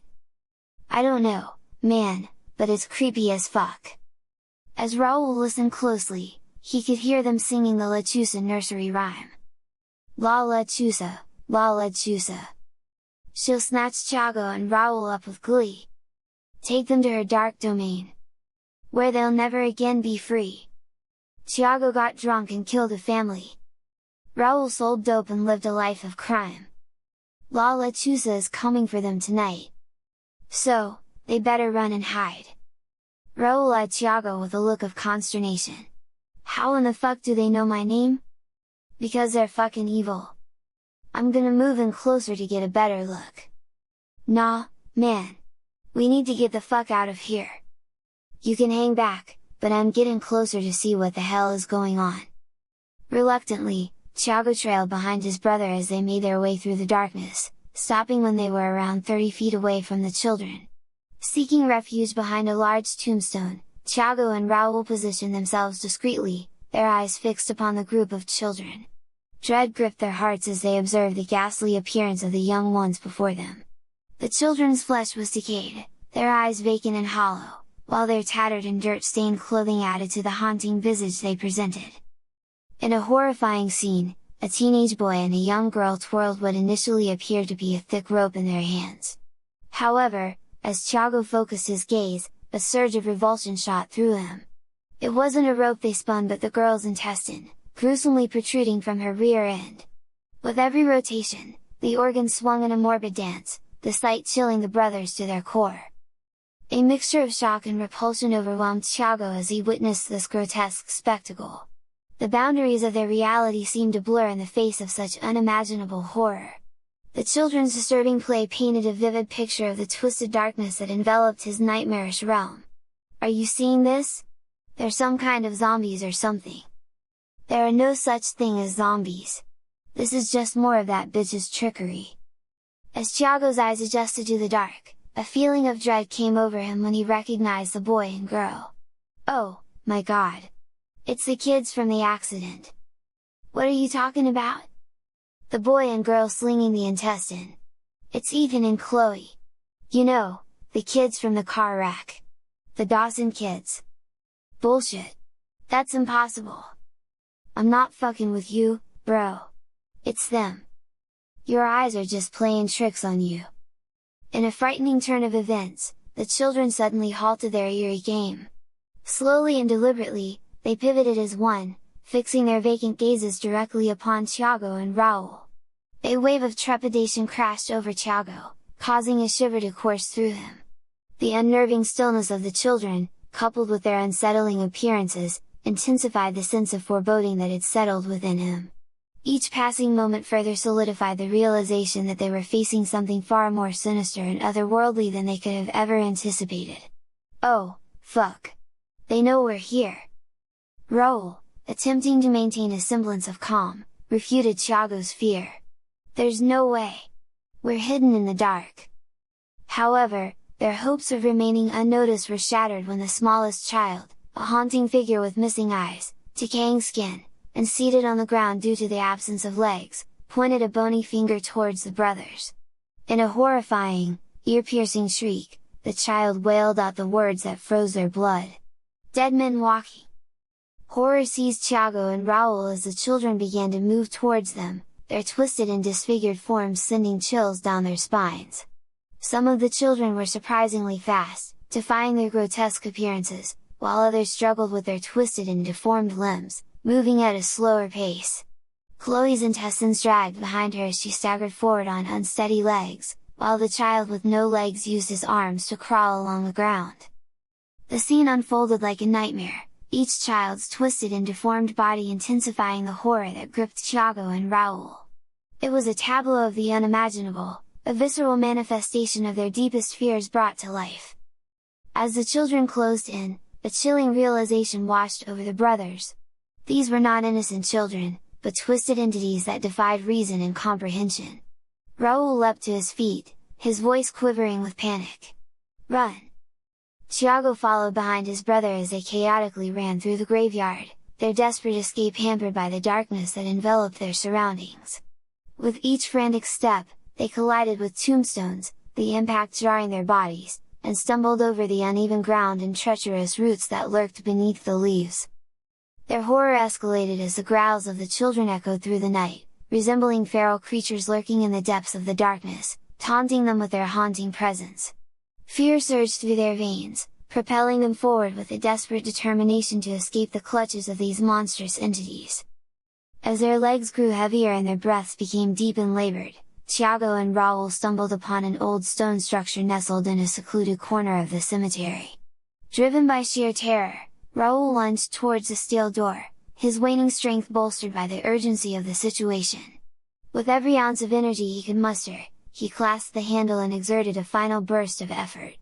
In that crucial moment, a profound sense of relief flooded over him as the door yielded to his touch, swinging open to reveal a flicker of hope amidst the encroaching evilness. Without a moment's hesitation, they darted inside, seeking temporary refuge from their pursuers. The heavy steel door creaked shut behind them, sealing them in the suffocating darkness of the tomb. Gasping for breath, Tiago and Raoul pressed themselves against the door as the eerie silence within the building was disrupted only by their frantic whispers and the muffled sounds of the children's growls echoing from outside. Breathing a sigh of relief, Tiago and Raoul took a moment to collect themselves. They knew they had narrowly escaped a malevolent force, but they also realized that their ordeal was far from over.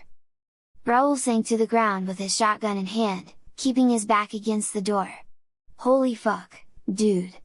That was close!" Exhausted, Tiago collapsed beside him. "What the hell are those things?" "I don't know, man. But you were right. We should have never come here. Don't beat yourself up, bro. Neither one of us could have known this would happen." Suddenly, an eerie silence fell upon the building, shattering the previous whispers and growls that had filled the air. Tiago and Raoul exchanged cautious glances, their senses heightened as they strained to listen for any new sounds or movements. The absence of the haunting whispers and feral growls raised a sense of apprehension within them. It was as if the very presence that had pursued them had momentarily retreated, lurking in the shadows with unknown intentions. Tiago tightened his grip on his tire iron, his knuckles turning white. "Do you think they're gone?" Raoul shook his head slowly, his voice barely a whisper. "I'm not sure, but we can't let our guard down. They could be waiting for us to come out." Their surroundings remained enveloped in an unsettling stillness, amplifying the tension that hung in the air. Each passing second felt like an eternity, fueling their growing unease. "Now what are we gonna do?" Raoul lit a cigarette, then took a long drag as he kept his back against the door. "We'll just hang out here until morning. Once the sun comes out, they should be gone." Tiago swept his flashlight across the interior of the building, revealing a sight that filled him with both curiosity and unease. The structure appeared to be very old, as the stone walls bore the signs of time with brown and green patina. A thin film of dust blanketed every surface, and intricate spiderwebs adorned the corners and crevices, creating a haunting ambience. In the center of the structure stood several large concrete vaults, and along the back, rows upon rows of square ornamental panels adorned the wall. "What is this place?" Raoul took a moment and scrutinized the surroundings. "It's an old mausoleum." Tiago's eyes then caught sight of oil-burning lanterns suspended from the walls. "I wonder if those lamps work." Raoul tossed him his Zippo lighter. "See if you can get them to light." Tiago meticulously lit each lantern, their gentle glow cascading through the small burial chamber, bringing a sense of solace and comfort. The warm illumination provided a temporary sanctuary from the terrors that lurked outside. With a newfound sense of tranquility, Tiago shifted his attention toward the bronze panels. With a mixture of curiosity and reverence, his fingers gently traced the engraved names and dates. "What are these plaques for?" "They have people's names and dates written on them." "They're crypts." Tiago's confusion deepened, a perplexed expression on his face. "So, there are dead bodies inside the wall?" "Yeah, but they're most likely entombed inside caskets." His curiosity grew as he read some of the engravings on the panels. "Damn! Some of these go all the way back to the early 1800s. Yeah, man! This place is old as fuck!" Surrounded by the echoes of the past, Tiago continued reading the names and dates on the panels. Each one creating curiosity as to who the person was and how they might have died. Then to his horror, his heart skipped a beat when his own name emerged before him. His breath caught in his throat, and a horrifying sensation washed over him. With trembling hands, he pointed out the plaque to Raoul, his voice laced with disbelief and fear. "Oh shit! Someone put my name on here!" Then he noticed Raoul's name was engraved on the adjacent plaque. "And your name is on this one." "Bullshit! I'm serious, bro! It's probably just a coincidence. Tiago and Raoul are common names. It's not just our first names. It's our full names, Tiago Angel Martinez, and Raoul Emiliano Martinez. Even our birth dates are correct. And the date of death is today's date." Raoul stumbled to his feet and quickly approached his plaque. At first, a feeling of dread came over him as he read his name, followed by anger. "That old bitch must have done this to fuck with us." An unsettling silence filled the mausoleum, amplifying the weight of the ominous message in the form of their names immortalized among the deceased. Dread settled within them, mingling with a surge of anger and confusion. What sinister force was behind this twisted revelation? Was it the handiwork of the old witch, or from some other malevolent being that they haven't even encountered yet? The answers remained elusive, lost within the shadows of the mausoleum. As fear and uncertainty gripped the brothers, they couldn't escape the sinking feeling that they had stumbled into something far beyond their comprehension. The mausoleum, once a place of solace and refuge, now became a haunting reminder of the evil presence that lurked outside in the darkness. Suddenly, an eerie scratching sound emanated from the other side of the bronze plaque engraved with Tiago's name. "What the fuck? Do you hear that?" Raoul leaned closer, pressing his ear against the metallic surface. "Yeah! It's probably just a rat."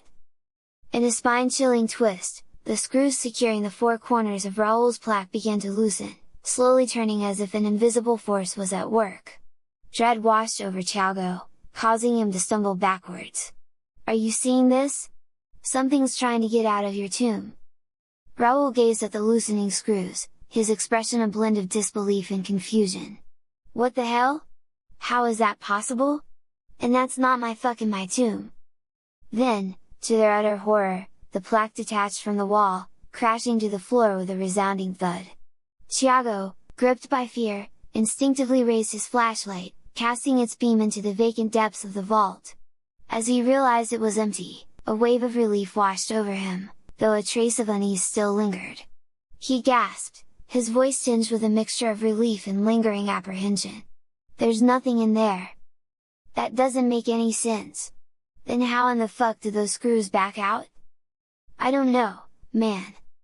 Suddenly, a cool breeze enveloped Raoul, raising the hairs on the back of his neck, while an eerie whisper seemed to resonate within him, beckoning him toward his tomb. "Oh, shit! Did you hear that?" "Hear what?" "Something wants me to get inside that vault." "What the hell are you talking about, bro?" "Something told me to get inside my vault, like it wants to entomb me in there." "I didn't hear anything. Your mind must be playing tricks on you." In that very moment, a white substance splattered onto Tiago's shoulder, causing him to react instinctively by rubbing it between his fingers. As the material felt oddly familiar, like bird shit, his face twisted in confusion. "What the hell?" he muttered, his voice tinged with bewilderment. When he directed his gaze toward the ceiling, his eyes widened in sheer terror at the sight of the old witch perched in the rafters. "Oh my god! It's fucking Lechuza!" Raoul, unable to comprehend what he was witnessing, stared in horror at the haunting figure. It was his first encounter with her. The witch's body took the shape of a large owl, her weathered face bore the texture of worn leather, her dark, penetrating eyes were large and round, her nose resembled a bird's beak, and sharp, pointed teeth lined her mouth, stretching from ear to ear. Long black hair cascaded down her shoulders, completing the bone-chilling image. Both men stood frozen in fear as the witch gracefully descended from the rafters, landing on her feet with an unnerving poise. With a bony finger tipped with a long, sharp claw, she pointed directly at Raoul before gesturing toward the open vault, beckoning him forth with a haunting invitation. Raoul raised his shotgun. "No way, you fucking bitch! I'm not getting in there!" Without hesitation, he pulled both triggers simultaneously, unleashing the thunderous blast of the 12-gauge rounds. The devastating impact propelled the witch backward, the coffin nails tearing into her body and face. She collided forcefully with the wall before collapsing onto the floor. To their disbelief, she rose to her feet, then in an act of defiance, pulled one of the coffin nails from her face, a wicked grin spreading across her features. With an eerie gleam in her eyes, she began licking off the spices from the nail, taunting them. Without uttering a word, both men darted out the door and sprinted into the encompassing darkness. Their hearts pounded in their chests as they pushed themselves to the limit, their bodies fueled by adrenaline. But as their energy waned, they eventually reached their breaking point, gasping for air and struggling to continue. Raoul, his hands on his knees, pleaded for a brief respite. "Hold up, bro! I need to catch my breath!" Tiago, breathing heavily, vented his frustration. "Dude? I thought Santiago knew what the fuck he was doing! Those coffin nails didn't do shit!" He angrily ripped the talisman from around his neck and threw it to the ground. "Santiago is a fucking idiot, and now we're stuck in this cemetery with that evil bitch!" Raoul, at a loss for words, shook his head. "I don't know what to think. We need to find the exit and get the fuck out of here." "I know, man! Let me catch my breath first!" Suddenly, a nerve-wracking voice pierced through the darkness, echoing around them. "Dead men walking!" Tiago grasped Raoul's shoulder as he urgently pulled him forward. "We have to get the fuck out of here now!" Completely drained and with heavy footsteps, the two men began walking briskly, pushing themselves forward even in their state of exhaustion. Relief came over Tiago when he saw the entrance. "There it is! Let's get the fuck out of here!" With a surge of adrenaline, the men sprinted to the entrance. Raoul tried to slip between the gates, but quickly realized someone repositioned the padlock, tightening the chain. "Oh, fuck! I can't get through!" Breathing heavily, Tiago shined his light on the gates where they came together. "What do you mean? We were able to get through it earlier." "I know! But someone redid the chain, now it's too tight." A solemn expression came over Tiago. "This place is cursed, and it's not going to let us leave." Anger swept through him. "We've been lured here, and now we're doomed." Retribution! Tiago and Raoul exchanged anxious glances, their minds racing with fear and uncertainty. Before they could contemplate their next move, the old witch descended from the ominous night sky, landing gracefully atop the towering gates. Their hearts pounding, the two men turned on their heels and sprinted back into the depths of the cemetery, desperate to escape the clutches of the menacing beast. As the men moved forward, an ominous presence loomed above them. High above the trees, the witch glided with an eerie grace. The swooshing sound of her wings echoed through the night, piercing the darkness like the harbinger of death. The haunting sound made their blood curdle, intensifying their fear and driving them to hasten their pace. Each whoosh of her wings served as a chilling reminder that the witch was close behind, relentless in her pursuit. Their frantic escape was soon hindered by an unexpected sight. Standing in their path was one of the children, motionless and expressionless.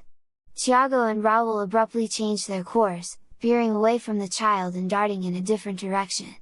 But as they continued to run, their path was repeatedly altered by the appearance of more children, strategically positioned to divert their direction. It became clear that the children were guiding them along a predetermined route, their intentions veiled in mystery. The eerie presence of the children, coupled with the relentless pursuit of the witch, heightened the men's terror. They pressed on, their footsteps echoing through the silent graveyard, navigating the maze-like paths that seemed to twist and turn at the whims of their malevolent guides. Their minds raced with questions. Who were these children, and what role did they play in the supernatural nightmare? Were they allies or pawns in a twisted game orchestrated by the witch? Tiago and Raoul had no choice but to follow their cryptic guidance, hoping they could find a way out of the macabre labyrinth they found themselves trapped in. Their hearts sank as they stumbled upon a horrifying sight. A row of children stood before them, their innocent faces twisted into sinister expressions. The sight alone was enough to send shivers down their spines, but what lay between the children and the two men was even more disturbing. Numerous oil-burning lanterns hung from the branches of the surrounding trees, and the graves of the Dawson family, 4 in total, stretched out in front of them. Each grave had been dug up, John's and Martha's caskets still closed, but Ethan's and Chloe's caskets lay open, exposing their empty interiors. The realization struck them like a punch to the gut, something unholy had transpired here, something that defied reason and sanity. Tiago and Raoul exchanged bewildered glances, their minds racing to comprehend the horrifying scene before them. The children remained unnervingly silent, their eyes fixed on the men, their presence both menacing and enigmatic. It was as if they were mere witnesses to the unfolding horror, their purpose and allegiance unknown. The two men braced themselves for what lay ahead, summoning their courage to face the sinister forces at play. The enigmatic children, the open graves, and the ominous presence of the witch above, all were pieces of a puzzle that demanded solving, a web of mysteries they had no choice but to untangle. Before Tiago and Raoul could react, around 100 children emerged from the shadows holding lanterns, forming a large encircling ring around them, preventing them from escaping.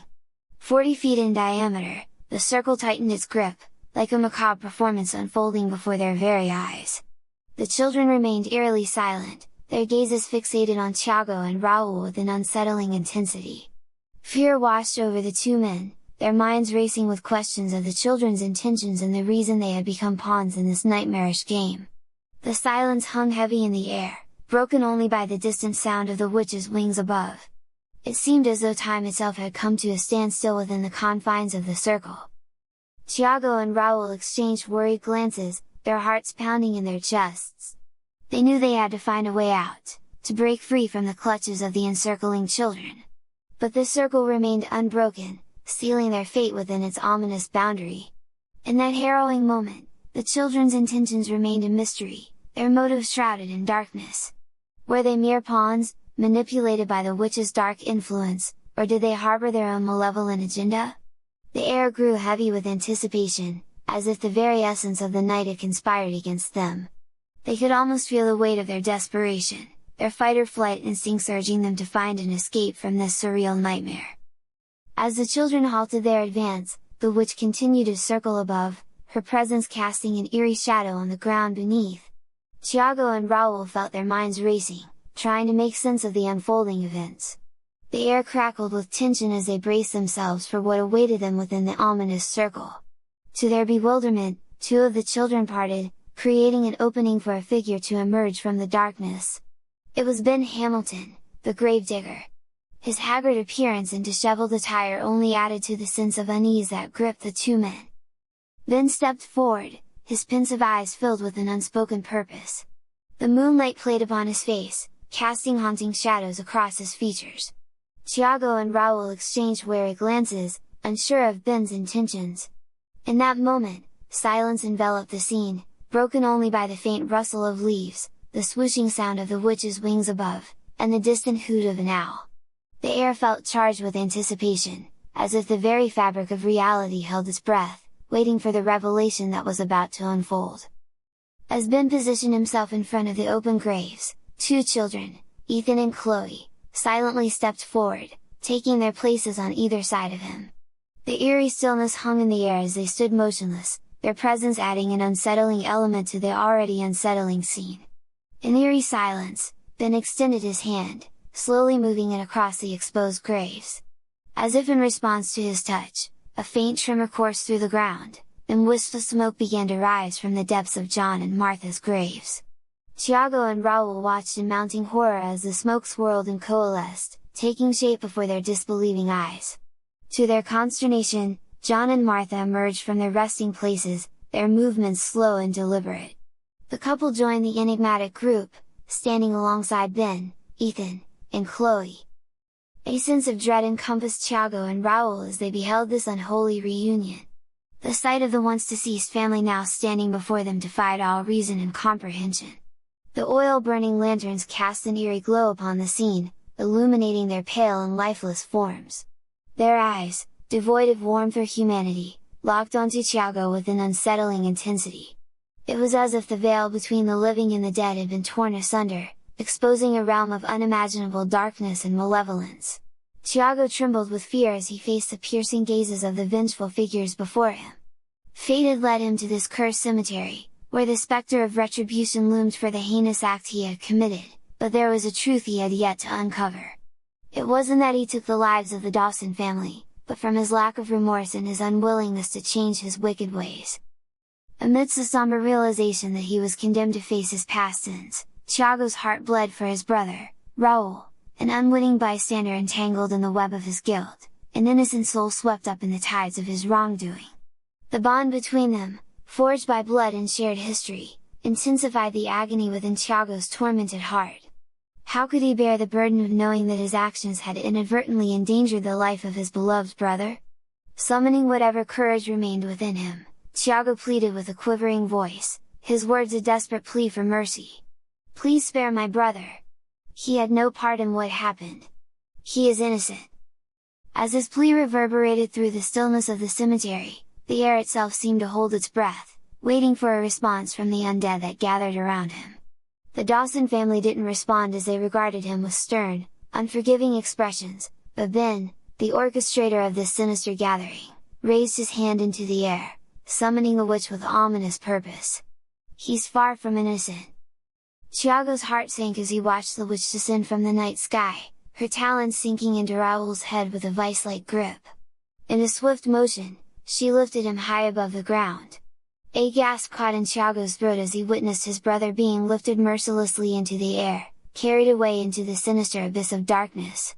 The sound of Raoul's screams pierced through Tiago's soul, haunting him with a wave of indescribable dread. With each passing moment, Raoul's anguished screams grew fainter, gradually dissolving into an eerie silence. Falling to his knees, Tiago's voice cracked with pain as he cried out to Ben, his words laced with desperation and disbelief. "Oh my God! Why? Why did you do this? I told you he was innocent!" Ben stood before Tiago, his expression devoid of remorse, a twisted smile playing on his lips. His voice dripped with cold conviction as he unveiled the dark truth. "Your brother was far from innocent. He was a merciless killer, responsible for the many deaths of innocent souls. He left behind a trail of shattered lives, countless women violated, and numerous children scarred by his sick desires. I have waited patiently for this moment, trapped within the confines of this graveyard. Your release from prison provided the perfect opportunity to lure him here, to face the consequences he so justly deserves." As Ben's words hung in the air, Tiago's mind spun, connecting the sinister dots that led to this malevolent revelation. Every encounter, every unsettling event fell into place like a macabre puzzle, masterminded by Ben. From the harrowing encounter with the old witch on that desolate road, to the cryptic guidance of the old woman at the church, the ominous presence of the blackbirds at Louis's house, and the eerie encounters with the children at the motel, they were all meticulously orchestrated pieces of a diabolical plan. Even the apparent accidents, like the backhoe and the manipulated gate chain, were mere pawns in Ben's twisted game, designed to draw them inexorably toward this unholy place for the final, horrifying confrontation. Tiago started to respond, but his words caught in his throat as he witnessed a gruesome spectacle unfolding before his eyes. Droplets of blood cascaded from the heavens, showering the ground with crimson rain. With his heart pounding in terror, he turned his gaze skyward, only to be greeted by a horrifying sight. Entrails, grotesque and morbid, descended from above, splattering onto the earth around him with sickening thuds. A wave of dread washed over Tiago, his mind struggling to comprehend the terror that awaited him. And then, as if in a nightmare beyond imagination, Raoul's lifeless body crashed to the ground before him. The sight was an abomination, a grotesque portrait of mutilation and savagery. The majority of Raoul's skin had been mercilessly devoured, exposing the gory tableau of his torn muscles. His abdomen, a grotesque cavity, lay open, revealing its horrifying emptiness. Shattered bones jutted out from his limbs, as if mocking the fragility of human existence. A part of his spine protruded from his shattered back, while his head twisted unnaturally, an indication he suffered a broken neck. Tiago's anguish swelled within him, threatening to consume his very soul. The unthinkable had unfolded, and in the face of this unspeakable brutality, he felt his sanity teetering on the edge. Grief, horror, and rage mingled within him, entwining to form a maelstrom of emotions that threatened to engulf his very existence. As he knelt beside his brother's broken body, Tiago's hands trembled, reaching out to touch Raoul's lifeless form with a mixture of love and sadness. Tears streamed down his face, blending with the bloodstains that marred his cheeks. In that moment of profound loss, an unyielding resolve ignited within Tiago's shattered heart. A vow to avenge his brother's gruesome fate, to unearth the sinister forces at work, and to bring justice to the malevolence that had defiled their lives, took root deep within his soul.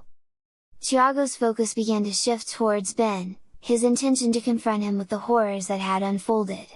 However, his gaze was abruptly drawn back to his fallen brother when he noticed a flicker of life within Raoul. Hope surged through him as he rushed to Raoul's side, his hands trembling with both fear and determination. Gently cradling his brother's head, he carefully rotated it, his heart pounding with anticipation. To Tiago's dismay, he beheld the gruesome sight of Raoul's face stripped of its skin and muscles, revealing the raw bone of his skull. The grotesque image pierced his soul, filling him with a profound sense of dread and disbelief. As Tiago struggled to comprehend the grotesque mutilation that had befallen his brother, a new horror unfolded before him. Raoul's eyeballs, devoid of their eyelids, darted around in their sockets, seemingly detached from any rational control. Then an anguished cry escaped his lips, filled with torment and desperation. "Please," he pleaded, his voice trembling with agony, "make the pain stop!" The sight was both bewildering and distressing, amplifying the intensity of the anguish that emanated from Raoul's anguished cry. Raoul's voice, filled with torment and desperation, tore through the air, carrying the weight of unspeakable suffering. Tiago's heart weighed heavy with anguish as he observed his brother's suffering. "It'll be alright, bro." Although Raoul's injuries were severe, indicating an impending fate, Tiago couldn't fathom the thought of losing his beloved brother. Yet, to his confusion, death did not come. Despite the horrific mutilation to his body, Raoul's breath persisted, defying the expected outcome. He couldn't fathom how his brother was still alive. His body was nothing more than a bag of shattered bones and ravaged meat, only being held together with tendons and muscles. It was as if a mysterious force intervened, keeping death at bay. Raoul's anguished pleas echoed through the air, his voice laced with unbearable suffering. "Please! Kill me! I can't take the pain!" His desperate words tore at Tiago's heart, leaving him with a profound sense of helplessness. His gaze turned towards Ben, his eyes filled with a mixture of fury and desperation.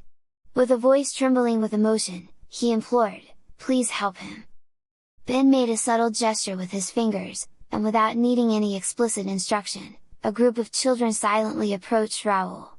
With an eerie coordination, they lifted him gently from the ground, their small hands cradling his broken body, and began to carry him away into the depths of the darkness. As they disappeared from Tiago's sight, the haunting echoes of Raoul's desperate pleas for death echoed through the air, etching themselves into Tiago's heart. In a state of shock, Tiago turned his gaze towards Ben, his eyes filled with a mixture of fear, confusion, and desperation. His voice trembled as he voiced the question that burned within him. Where are they taking my brother? What are they going to do to him? Ben's expression remained inscrutable, his face shrouded in a mask of enigmatic calm. They are taking him to a place beyond your understanding, a realm of eternal suffering. His fate has been sealed, and there is nothing you can do to change it. What does that mean? Death will never come for your brother. He will suffer for an eternity within these hallowed grounds. Tiago's heart sank, a chilling realization gripping his soul. Are we in hell? No! You're in a realm between the living and dead. A place of retribution and eternal torment. As a sense of dread washed over Tiago, his heart sank deeper into the depths of despair. The weight of guilt for his brother's fate pressed heavily upon him. Though he was heartbroken for his brother's tragic end, a glimmer of resolve flickered within him, for he believed that his role in this otherworldly showdown had reached its conclusion. He understood now that his purpose had been to lead his brother to this dreadful place of untimely demise. What happens to me now? Everything you have robbed from the Dawson family will be reclaimed. His eyes narrowed in confusion. What does that mean? Upon Ben's signal, a group of children swiftly encircled Tiago. They closed in, gripping his arms and forcefully extended them, rendering him immobile. The weight of their collective strength bore down upon him, leaving him defenseless and trapped. As they held him down on his knees, Chloe, bearing the visible scars of the car wreck, stepped forward. Her left eye was ruptured, her legs broken, and the seat belt had caused internal damage, rupturing her spleen and lacerating parts of her intestines. Much to Tiago's confusion, Chloe slowly inserted her fingers into the socket of her ruptured left eye. As she carefully extracted the lifeless organ from its place, his gaze fixated on the unsettling sight in her hand. The severed eye dripped with a morbid concoction of embalming fluid and blood, its pinkish hue amplifying the grotesque nature of the scene. Tiago found himself trapped in a state of bewildered silence, unable to comprehend the supernatural display unraveling before his eyes. It was a scene that defied logic and belonged to a realm beyond the natural world. Uncertain of Chloe's intentions, he wrestled with the unsettling truth dawning upon him: she was simply revealing the ghastly extent of the injuries he had inflicted upon her. Then, to his utter shock, Chloe made a sudden and gruesome move. With a swift and brutal motion, she lunged at Tiago's face, ripping his left eyeball from its socket. The excruciating pain seared through his body as she replaced his eye with her own detached and lifeless organ. A mixture of shock and agony escaped his lips as she skillfully inserted his eye into her empty socket. As if driven by some unknown force, Chloe blinked several times, causing a mysterious fusion to occur. Tiago watched in terror as his eye inexplicably merged with her tissue, not only granting her the ability to see through his eye, but also correcting the wrong he had inflicted upon her. It was a surreal and haunting moment, one that carried the weight of both punishment and redemption. The macabre ritual of exchanging body parts continued. Chloe, driven by an unknown force, tore open the flesh on her thighs, extracting her shattered femur bones. With disturbing precision, she then proceeded to rip open Tiago's thighs, forcefully replacing his bones with her own. After she placed his bones inside her legs, their torn flesh seamlessly mended, defying the laws of nature. Tiago's anguished cries echoed through the air as Chloe showed no mercy, persisting in the grotesque exchange of her damaged body parts with his. In an act of harrowing transference, she removed her ruptured spleen, still oozing with a mixture of blood and bodily fluids, and affixed inside Tiago's abdomen. The foreign organ clung to him, merging with his own flesh. Undeterred by the gruesome ordeal, Chloe proceeded to remove her lacerated intestines, once nestled within her own body, and replaced them with his. The sight was an abomination, a twisted reflection of her previous injuries now transplanted onto Tiago's form. Tiago's pain intensified with each agonizing moment, his body burdened by the weight of Chloe's afflictions. Now whole, Chloe took her place next to Ben as Ethan stepped forward. Tiago's torment escalated to unbearable levels as Ethan, with a terrifying resolve, continued the twisted ritual of exchanging body parts. With each excruciating moment, Tiago's cries filled the air, creating a symphony of pain. Ethan mercilessly removed his own broken arm bones, fragile and fragmented, and transplanted them into Thiago's limbs. The excruciating agony intensified as Thiago's arms absorbed the shattered remnants, merging with his own battered existence. Driven by a relentless desire for retribution and to make himself whole, Ethan proceeded to detach his ruptured liver and lacerated pancreas, placing them within Thiago's already ravaged body. The exchange sent shockwaves of searing pain through Thiago's being, each organ integrating itself into his system with unsettling precision. Thiago's anguish reached its peak as Martha, with a cold determination, took her turn to partake in the horrifying ritual. In a bone-chilling sequence, she extracted her shattered ribs, each one laced with agony, and implanted them within Thiago's chest cavity. Unyielding in their pursuit of vengeance, Martha then relinquished her lacerated heart and punctured lungs, transferring them to Thiago's own chest.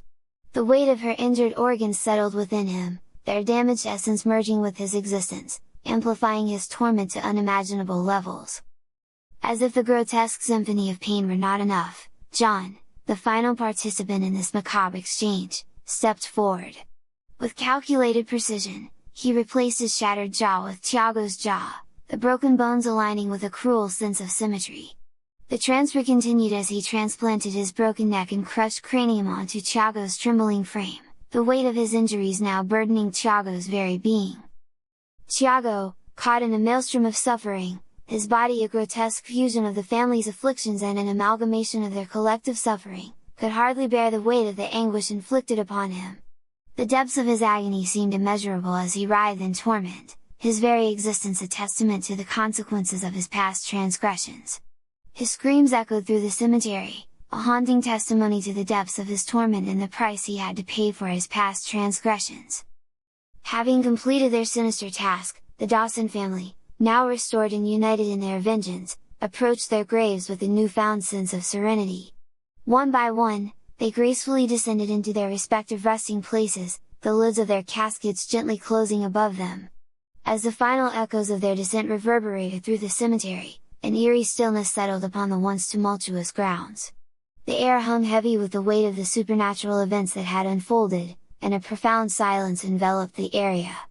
The moon, casting a pale glow upon the scene, bore witness to the closure that had been achieved. The Dawson family, their souls appeased by the completion of their retribution, had found their final peace within the embrace of the earth. As Thiago writhed in excruciating pain, a group of children, their eyes hollow and devoid of warmth, gathered around him. With an eerie determination, they lifted his broken body from the ground and carried him through the encompassing darkness, towards the small mausoleum that once offered a glimpse of hope. As they entered the solemn structure, Thiago's eyes were drawn to the cold, gleaming bronze plaque engraved with his name, resting ominously on the floor. The tomb that awaited him stood open, its steps beckoning him towards an eternal embrace.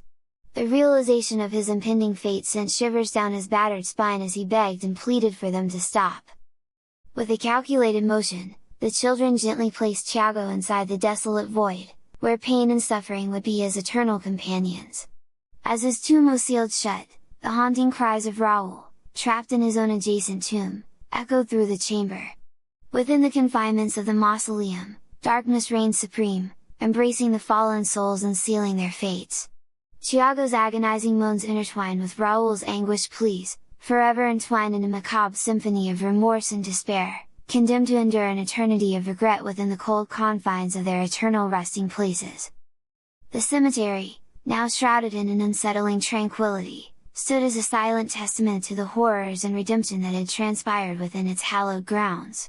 The chapter of Thiago's harrowing encounter with the Dawson family, and Raoul's life of crime, had drawn to a close, leaving behind only the echoes of a haunting tale and a sense of the otherworldly that would forever linger in the hearts and minds of those who dared to remember.